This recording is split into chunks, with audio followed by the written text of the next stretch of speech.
One of the indicators of progress regarding the development of good relations, which has been set down by the Office of the First Minister and Deputy First Minister, is the number of these so-called peace lines. The most recent official report, which was in 2010, stated that there are now 48, and that's up from 37 as measured in 2006. And that figure of 48 only includes those erected by the Northern Ireland Office.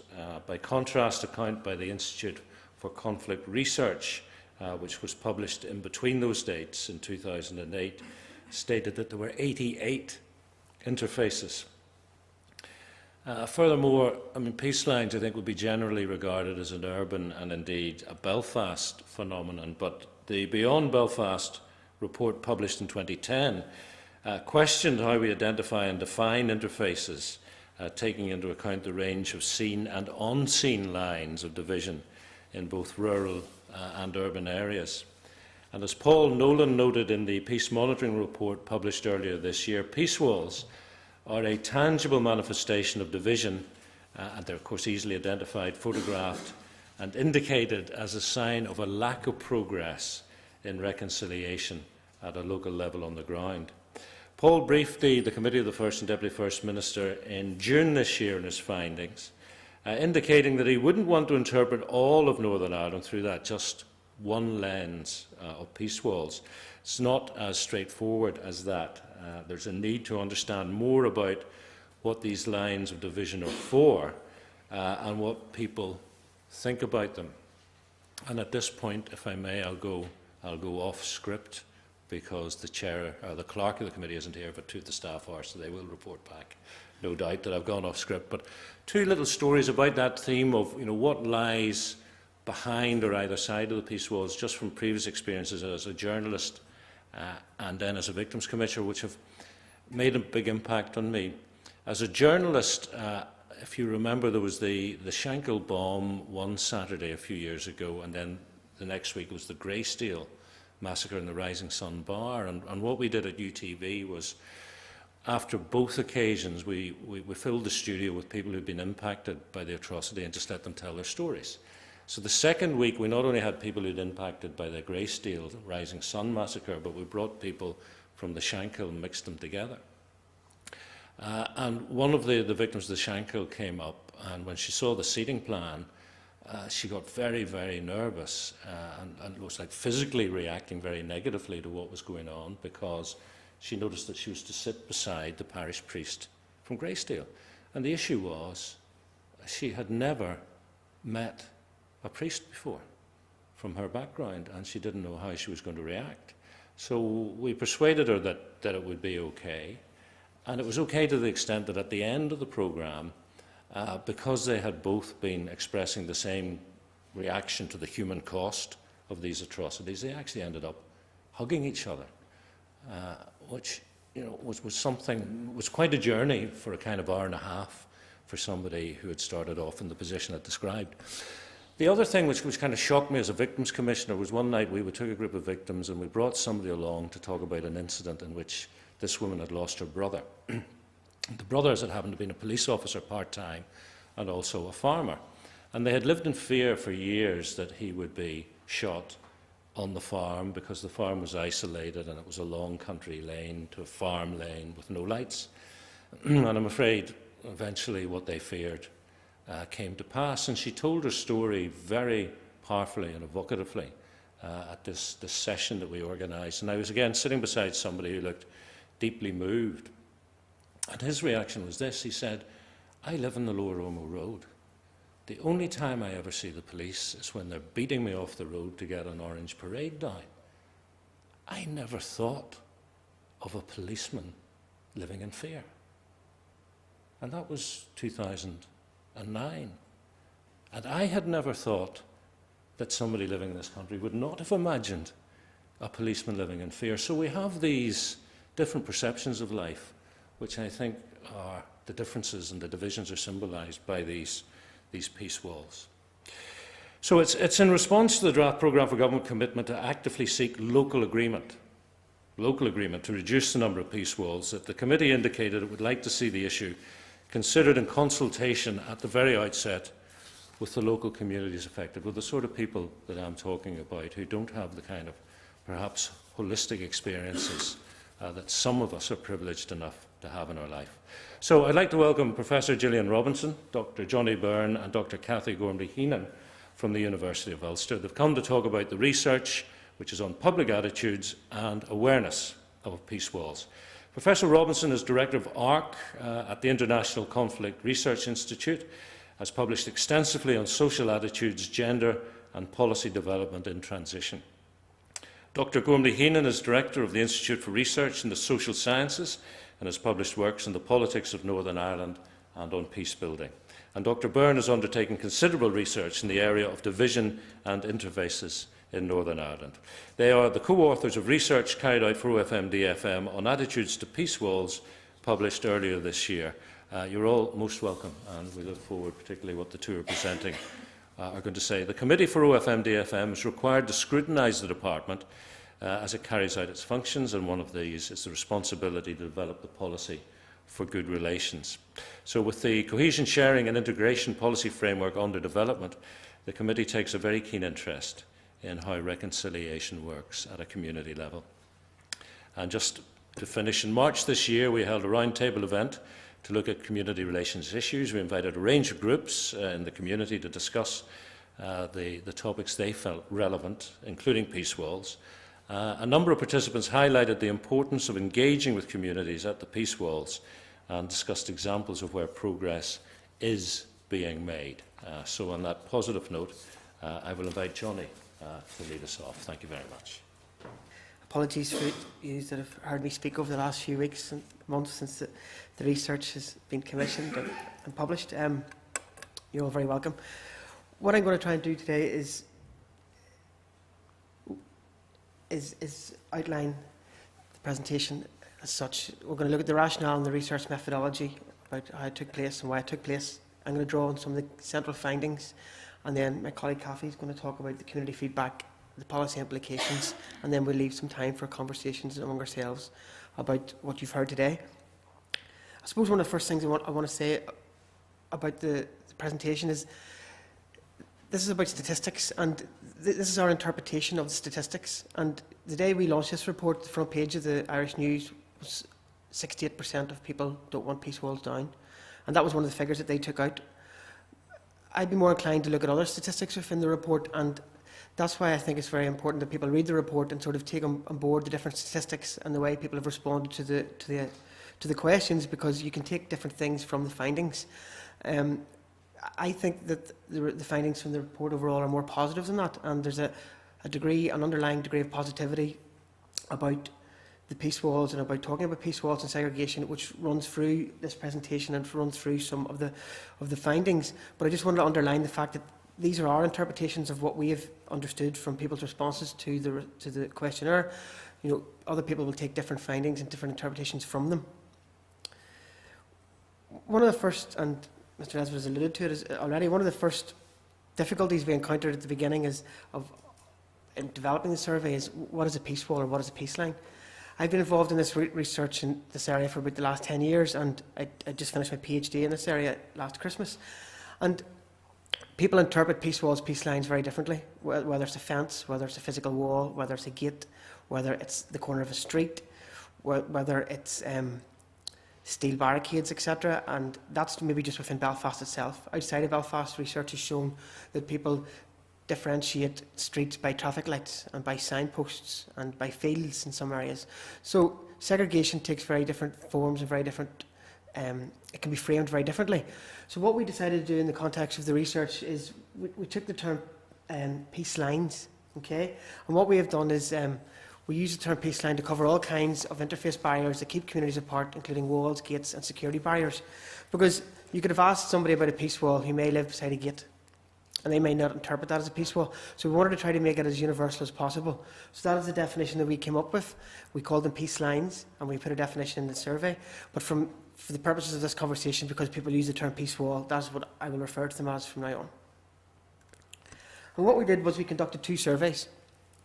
We conducted a survey of the general population and then a survey of residents that lived closest to peace walls in Belfast and in Derry, Londonderry. One of the reasons we did this is because previous research, including my own research in relation to the PhD, found this sense from those that lived closest to walls that peace walls, they felt, were an issue that was only important to those that lived closest to them. This wasn't really an issue for anybody that lived more than 5, 6, 7 streets away, those that lived in the countryside, those that lived in rural areas, villages, or areas where there were no peace walls. So we wanted to look to see if peace walls actually resonated across the general public, whether people seen as a policy issue for government, whether they seen as an issue for Northern Ireland in general, or whether it was tied up within notions of reconciliation and peace building. So we decided to conduct 2 surveys, and what we did was, as I said, we took Belfast and Derry, Londonderry, because those are the 2 key areas where peace walls are located. And we divided the city into north, south, east and west, and we got postcodes and we surveyed randomly those houses that lived in 1, 2, 3 or 4 streets in close proximity to the walls themselves. We then also conducted a survey of the general population. To support the response of the survey, we included a £10 voucher, so if you filled in the survey and you responded to it, then you would receive a £10 voucher. We also offered people, instead of taking the £10 voucher, they could donate money to charity. And of the responses, of 1,451 people responded to the survey, just under £8,000 was donated to 2 charities, PIPS and Action Cancer, or the Children's Young Cancer for Children Centre. So those are the 2 charities that received the money from the responses to the survey. And then the survey itself, we asked a series of questions.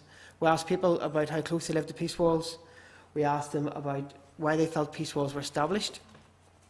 We then asked them about the impact of the walls themselves on their lives and on their family. And then we asked about the different policy initiatives that exist in relation to peace walls.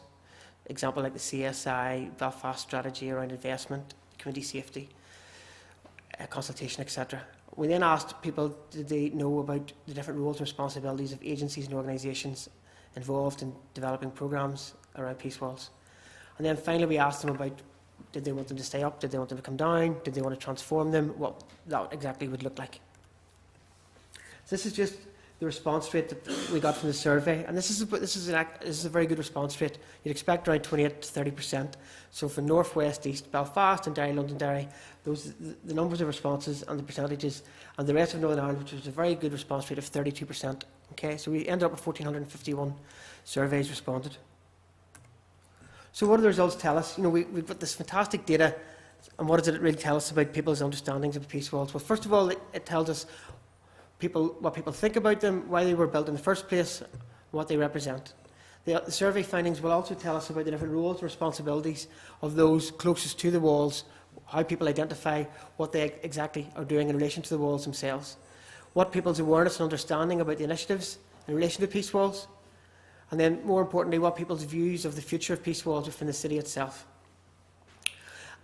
And then, people may have assumptions about what they would like to see in relation to peace walls, but what we also asked them was what the conditions would need to be for those changes to take place. So we also looked at different ideas around transformation and the removal of walls, and then we asked them to imagine a city without walls, what that would look like. So the central findings from the research, as I say, I'm not going to go through all the various tables and the various questions because you've got the report in front of you. But what we have done, we've picked out some of the key ones that we think are important in relation to policy and moving things forward. As far as the impact of peace walls are concerned on those that live closest to them, 76% felt that they made them feel safer. Okay, so safety and security was a key issue immediately in people's understanding about walls. Okay, and 69% felt that they were still necessary because of the potential for violence. Okay, and that was one of the findings that the media picked up on immediately, was that they were still necessary in 2012 because of the potential for violence. A further 67% felt that they sent out a bad image of Northern Ireland, the walls themselves, yet 53% considered them a tourist attraction, those that lived closest to them. As far as the general population were concerned, 81% felt that the peace walls sent out a bad signal about where Northern Ireland was in the context of a peace process, and only 38% seen them as a tourist attraction. That's opposed to 53% that live closest to them. As I said, all the results are in the report, and on the website you get information about the questionnaire itself and the various weights that were applied to the responses. So, some of the findings that we feel are important in the context of today is how people understood the peace walls. You know, how did they contextualise them, and how did they, in the context of their daily lives, and what that meant for policy. We asked them who they felt was in charge of decision-making around peace walls, who they felt should be in control of that decision-making process. And 31% of respondents who lived closest to them felt that the community themselves should have overall responsibility for the walls. Okay? That's not the majority, but it was the largest figure. Okay? So people felt that these decisions should be kept in-house at a very local, devolved level, at a street-by-street level. When asked who they felt was the lead agency responsible for making decisions about peace walls in the sense of ownership and maintaining them, etc., only 4% indicated that the DOJ had responsibility for them, even though that they were the lead organisation with responsibility for the majority of peace walls in Northern Ireland.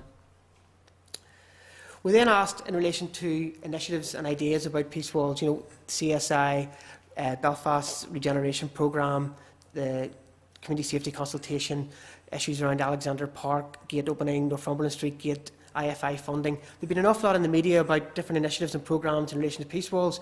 We asked them, were they aware of what was ongoing? And 66%, two-thirds of respondents who lived closest to peace walls, indicated that they knew hardly anything or nothing at all about current initiatives in relation to peace walls. And Cathy will allude to the significance of that later on. As far as understanding what kind of information they wanted and who they felt was best placed to give that information, local politicians and local community. Although the figures are only 29 and 28%, those are the two highest responses, and what that tells us is that those that live closest to walls see this as a very local, centralised issue, close to their own neighbourhoods, and they feel that local politicians, i.e. councillors, MLAs, and local community representatives are those that should be most responsible for disseminating that information and talking to local residents about issues surrounding peace walls. And finally, which I felt was one of the most uplifting findings in relation to the survey, was that 63% of those that lived closest to walls wanted to know more about current initiatives and programmes, okay? Which alludes to this notion of an appetite. People were willing to talk about issues about peace walls and what that would mean in real terms. We asked them to think about the future, and one of the big questions that people picked up on was, should they stay up or should they come down? Should they be transformed? What would that look like? 14% of respondents who lived closest to walls said that they would like to see them come down now. 44% said they would like to see them come down in the future, which is 58%, indicating a positive sign in their relation to peace walls. The only other baseline indicator is work that Trina Fargo did in 2008. Very different methodologies, not really comparable in that sense, but just to give you an indication, 60% in 2008 said that they would like to see peace walls come down now or sometime in the future. Okay? Again, a health warning in relation to methodologies and how you compare, but that's the only other indicator we have in relation to people's views about the future of peace walls. Two other interesting findings in relation to this. Just over a fifth of respondents who live closest to walls would like to see nothing happening. Okay, just like to keep the way the things they are now, the status quo remains. But the interesting finding for me was this 9% to make subtle changes to the peace walls. I thought that was particularly small, where people were more likely to say either keep the wall up or take the wall down, or in the future take it down. This idea of aesthetically changing the wall, keeping the notion of segregation, but making access more available, didn't seem to be a very positive idea in relation to those that live closest to walls, which does have implications in relation to how we start to address the issues around physical segregation within the city. Finally, in relation to the conditions, once we asked the respondents about whether or not they would like to see peace walls come down or stay up, we asked them to think about, well, if we were to get to the position where peace walls were to be taken down, what would be required, what would have to take place within communities for that to happen? And the findings revealed two interesting dynamics, and this is where we found significant differences between Catholic and Protestant respondents, and we'll discuss that later on. But in relation to the conditions for removing peace walls, the two key indicators were community safety and security and engagement.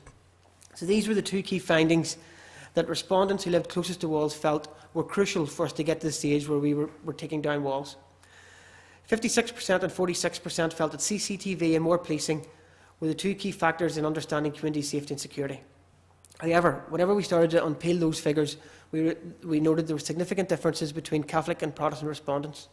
Whereas more people from the Protestant community were inclined to stress the importance of CCTV and policing as opposed to those from the Catholic community, where you see 65 and 52 and 57 and 42 respectively in understanding community safety. So those from the Protestant community, when looking at the conditions required to take down walls, put issues around safety and security more highly than those from the Catholic community. And then moving on to issues around engagement, partnerships, talking, relationship building, etc., bringing people together. More people from the Catholic community than the Protestant community placed an emphasis on this type of engagement as a precondition to bringing down peace walls. Okay, so as you see there, in relation to community leaders working together, opportunities to bring people together, and politicians, there was a stronger emphasis within the Catholic community as opposed to the Protestant community in relation to removing walls in relation to those conditions that are required. And those are interesting dynamics in the context of developing policies, implementing policies and strategies around this issue in relation to addressing the needs of the key constituents that live closest to the walls. Okay? I'm not saying that they can be done in isolation. They may be able to be done in parallel with each other, but they are two underlying issues in the context of preconditions. Finally, we asked respondents to think about this notion of imagination. What would the city look like? Can you imagine a time when we have no walls in Belfast and in Derry, Londonderry? And these results were slightly negative in the sense that only 38% of respondents who live closest to walls could imagine a time when there were no peace walls in the city. Okay, sorry, 45%. 45% could not imagine a time when we had no walls, as opposed to 38%. And the worrying thing here for me is that people, I think, find it difficult to imagine what we're talking about in this process, what it actually looks like, the removal of peace walls, the transformation of communities, that physical regeneration aspect, what it would be like to move beyond a city that has been segregated and divided for 40 years in a physical sense, what that actually looks like. So in the sense of what we're asking those that live closest to walls to imagine, they're finding it extremely difficult. We also then considered this notion that if they were taken away, what the implications would be. And 38% or 37% felt that there would be violence across interfaces during particular events, dates, i.e. football matches, issues around flags, parades, bonfires, celebrations of community, celebrations of identity and culture would be seen as catalysts for violence and disorder if the peace walls didn't exist. And more worryingly from the residents' perspective, they felt that 58%, just under two-thirds, were fairly worried about the police's ability to actually police that space if the walls were taken down, which has implications for the policing and security of these areas.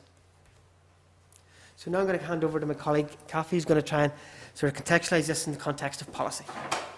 Okay, we've looked at these stats for months now, since June. We've been poring over them to try to make sense of them, and really it brings us back to the big question is, well, why do these attitudes of the general population and of local residents actually matter? And Jonny touched on a few things. Some people see things in a security context, some people see things in terms of community relations, some people might see things in terms of health and well-being, and others see them very deeply connected and rooted within their sense of culture and identity. So these attitudes matter in the broadest sense because peace walls are a key priority, as documented in the current programme for government, and an expected outcome of the objective in the programme for government is a reduction in the number of peace walls by 2014. And 64% of the general population agree with the government that actually peace walls should be a big priority, so the focus is on the right place. But the issue is that those respondents frame the issue of peace walls in slightly different ways, and government might frame the issue of peace walls in slightly different ways. So while everybody, it seems, is in agreement that this is a big priority, how they frame that priority is of particular significance, and that's kind of trying to move the debate on now from what the statistics show us to what that might mean at a deeper level. So, in a sense, you could say security, community relations, culture and identity, health and well-being are all policy priorities for government anyway. But you could argue that peace walls is one of the few areas that brings the convergence of all of those together. In a sense, the point of commonality between all of these policy priorities is the peace walls themselves. And I'll come back to that issue of convergence of big policy issues or big policy problems, let's say, in a moment. But before I turn to that, I want to draw your attention to this notion of security as one of the ways in which the peace walls have been framed thus far. So yes, many respondents have framed their views around the walls as an issue of security, and Jonny identified that or spoke about how if the walls were to be removed, one of the things that people wanted to see was more CCTV, a greater police presence, and you connect all of those things to a sense of security. But we would argue that security needs to be considered in a much more broader sense, rather than in the sense of, do I feel safe living in my house beside this wall?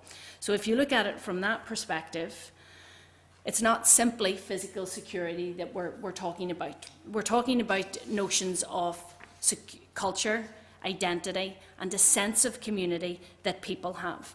And if you have a look at the report afterwards, you'll see that figure 2 in the report shows that 59% of Protestant respondents believed that the existence of the walls allowed them to celebrate their culture more freely within their community.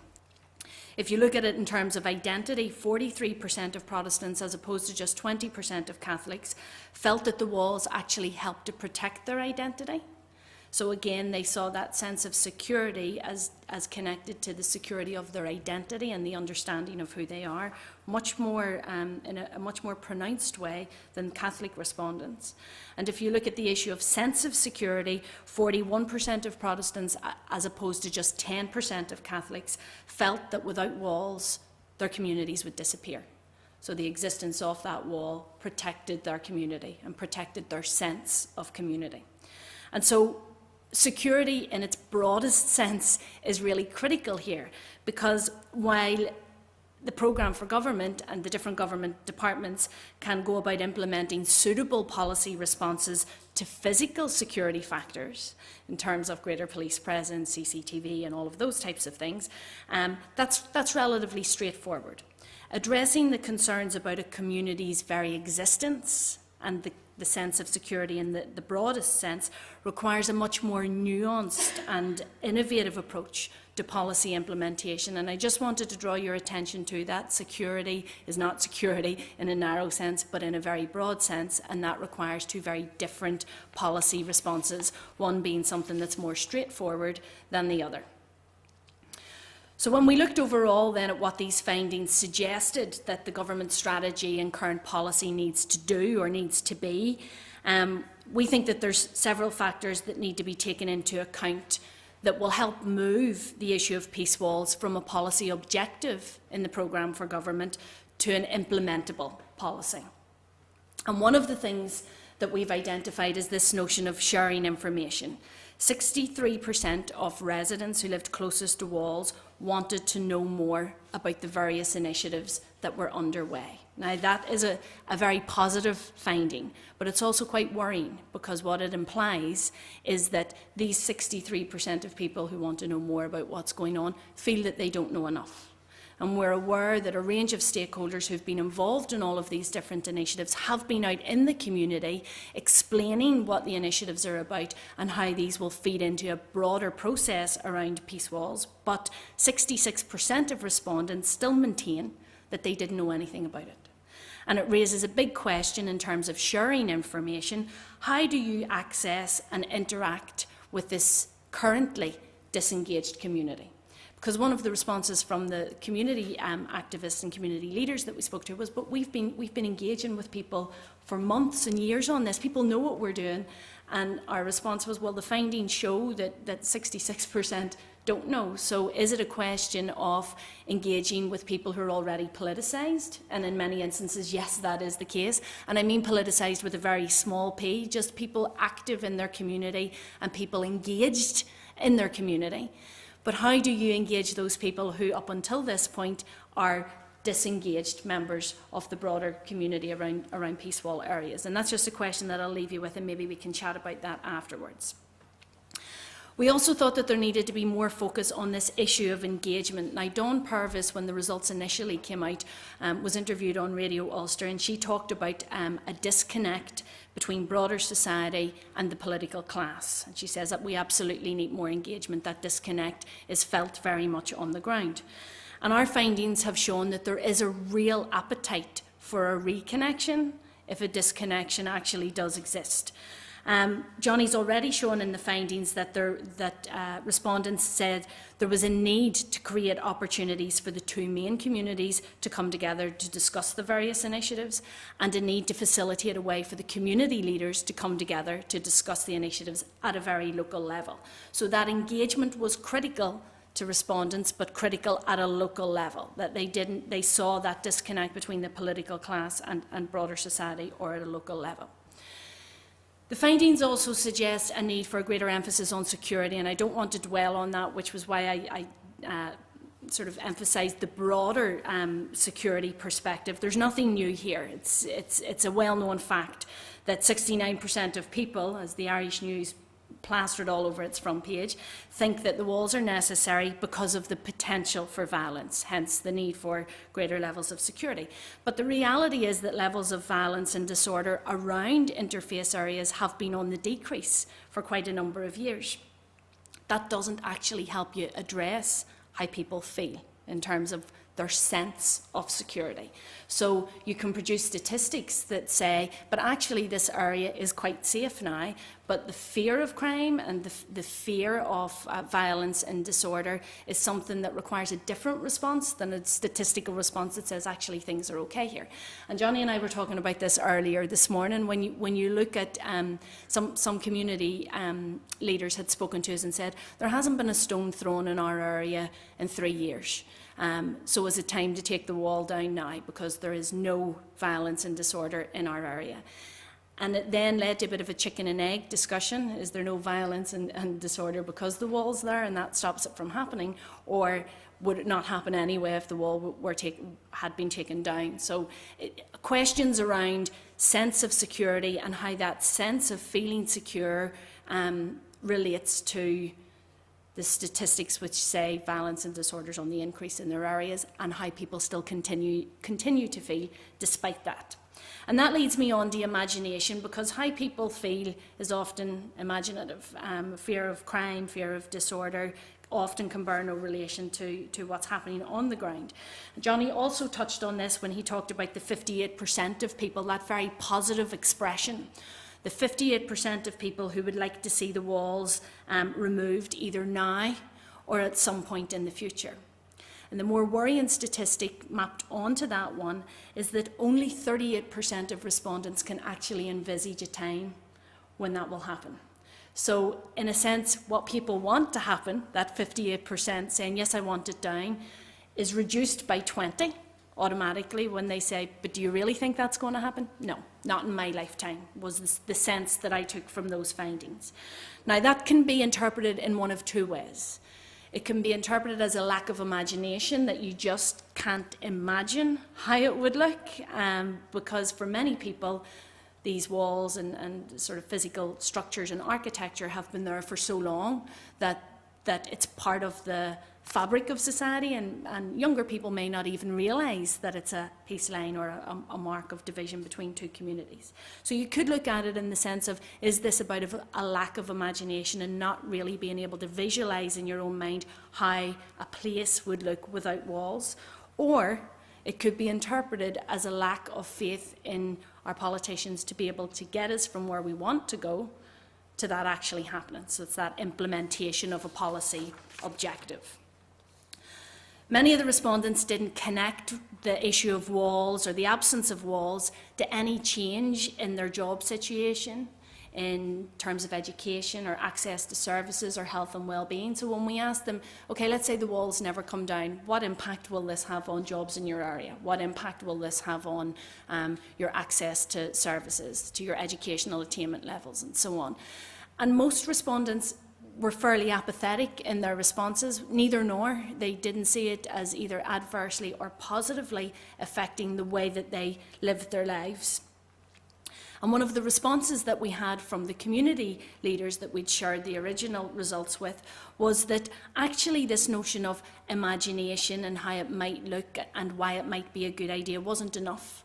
That people on the ground needed to be given a good reason for removing walls in their areas, other than the normative assumptions that are bandied about that, well, it's not really the right thing in a a society such as ours that's post-conflict and moving very positively towards the future, to have all of these physical manifestations of a conflict still there. It's a very normative assumption, how things should be as opposed to how they actually are. And that normative view isn't washing with people in the community. And community leaders said they need a good reason to take these down, and that hasn't been articulated thus. And I think that there's a point of connection there between this lack of imagination or lack of faith and the good reason argument that maybe we can come back to. So sparking the imagination and reducing those levels of apathy is something that's key. And I don't have the answer to how that's done, but I do think that it's important to focus on it later. Another finding was that we thought that there needed to be a greater connectedness between government departments in order to deliver on some of the things that people said they wanted to see. So this notion of joined up government, I'll come back to in my next slide, because I want to talk a little bit more about it, and it took me weeks to pull the slide together. So, I want my moment in the sun to see what you think and talk about it a little bit more. And then in terms of participation, we thought that the policy framework within the programme for government around the walls needed to be maybe a little clearer about the various stakeholders and who should be included in the agenda setting and decision making process on this reduction of walls over a set number of years. So they were some of the things that we thought that government needed to look at more closely. But I want to return to this notion of joined up government and the way that the Peace Walls policy has been framed. So to go back to security, community relations, health and well-being, culture and identity. And if you go back to the middle circle there, which is the way that we think that the issue has been framed at the minute, what I've tried to do is connect those ways of interpreting the walls to different government departments within the current executive. So if you look at it from a security perspective, well, you have departments such as DOJ, where the responsibility for most of them currently lies. The Department of Regional Development, because there's security implications of speed, access to roads and so on around the areas.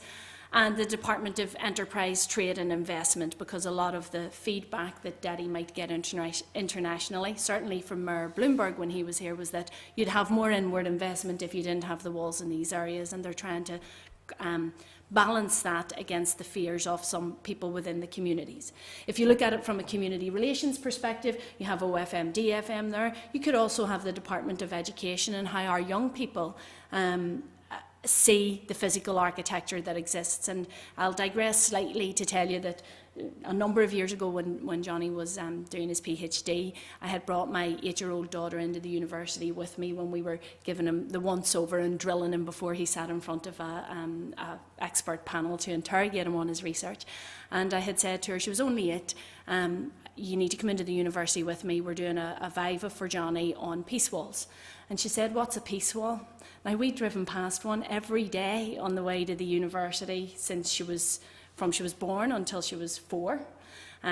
We passed them by regularly, and never once did I ever think to point out to her that it was a peace wall, and never once did she think to ask me, what is that structure that's there? It was just part and parcel of the normal architecture of the city in which she lived. So there's definitely something there around how our young people see these walls, particularly in the post-conflict context. If you look at it from the perspective of culture and identity, DCAL obviously has a very important role there, and the Department of Education as well.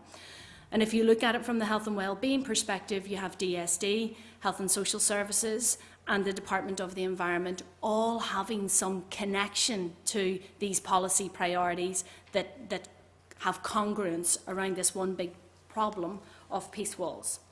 So what you could say is that there's a correlation between peace walls and many of the policy objectives of the different government departments at the minute. And the interagency working group, which is headed up by DOJ, actually is trying to do this, to bring all of these different elements from around the table together to have some greater policy cohesion around what happens with the walls. But it does beg the question that there may need to be greater assistance afforded to them or to any of these departments to develop a centralised policy response on peace walls. And in a sense, developing a centralised response would really indicate to the general public and those that live closest to the walls that peace walls are a key priority and are a core priority and do have a place in the programme for government other than a policy objective that says a reduction in the number of walls by 2014. So this part here is the work in progress. I minded off David Cameron, who apparently opens the door on occasion and shouts out, "Where's our poverty expert?" If somebody opened the door and shouted out, "Where's our peace walls expert?" I don't know which government department they would be shouting from, or whether everybody would have the same amount of input into that process.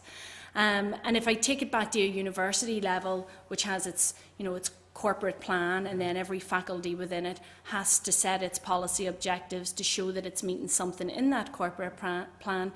Maybe I'm wrong, but I wonder whether or not each of these government departments have been asked, what will you do in your small part to contribute to this cited reduction in the number of peace walls by 2014?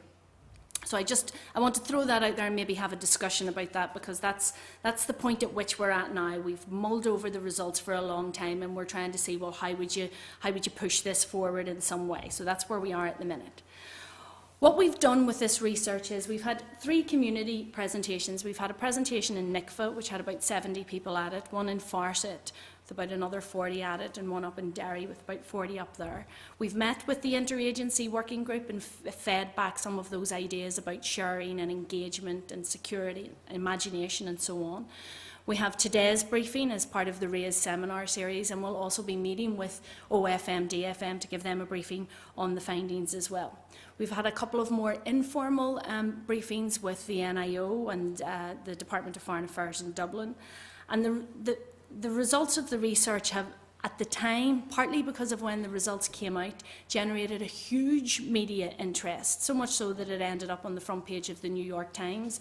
But the results of the research came out on Thursday, and then we had a major parading incident on the Saturday, so there were quite a lot of international journalists around, and this was the most recent research that they could draw on that showed the levels of segregation within society and what people's attitudes to all of that were. Now, despite this, and despite the way that maybe the Irish News or some of the newspapers picked up on the findings, the community feedback that we have had is that there's a tremendous positivity about this research, and that in many ways the conversation is now about, when there is an absence of violence, at what point is it acceptable for us to talk about when the walls should or could or might come down. The framing of the conversation until this point has been very much about security and, to a slightly lesser extent, community relations, but we're suggesting that framing of the conversation is beginning to be broadened now to look at issues of health and well-being and culture and identity. But that the policing and community safety issue is the most stark thing that comes out, that people are concerned about their sense of security, and that's something that needs to be taken into account. We talked a lot in some of these meetings about the language that's used around peace walls. When Jonny and I and Gillian were working on the survey questions, a couple of times we said, you can't say that. You can't say, when should the walls come down? You can't ask that. That's a loaded question. A community will think that a decision has been taken to take down a wall. You can't ask those questions. But of course, what the findings showed, and the community were very clear about this, the community representatives that we've spoken to said there are black, white and shades of grey with all of this. If you drilled down into the findings, there would be areas where people knew a lot about the initiatives because their community reps had briefed them very well, and other areas where that maybe hadn't filtered through in quite the same way. So the finding here is that each community, each interface, each small area is very different, and we're not attempting at all to generalise in relation to that. As Jonny already mentioned at the beginning, there have been a lot of programmes already underway. There's a multitude of interventions, targets, deadlines. It's in the programme for government. It's in one of Belfast City Council strategies. IFI have their big programme going on. And there's probably a need to begin to record what's happening already in terms of these different interventions. As I threw it out, the throwaway comment, where different government departments such as Health and Social Services ask, what little bit are you going to do in relation to peace walls?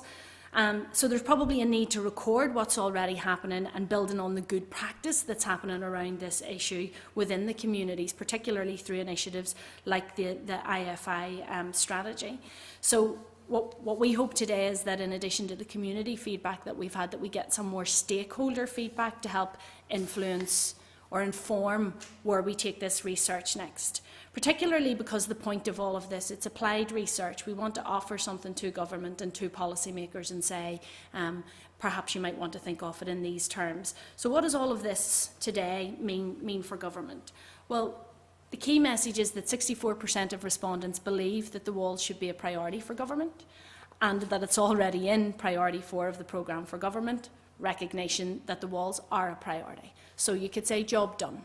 And our question is that enough? How can some of those different government departments that I've identified earlier be supported in developing more bespoke strategies and policies which complement this overarching policy priority of a reduction in the number of peace walls by 2014 in the first instance? So I leave it there, and hopefully we can have a bit of a chat about what you think of the findings. Thanks.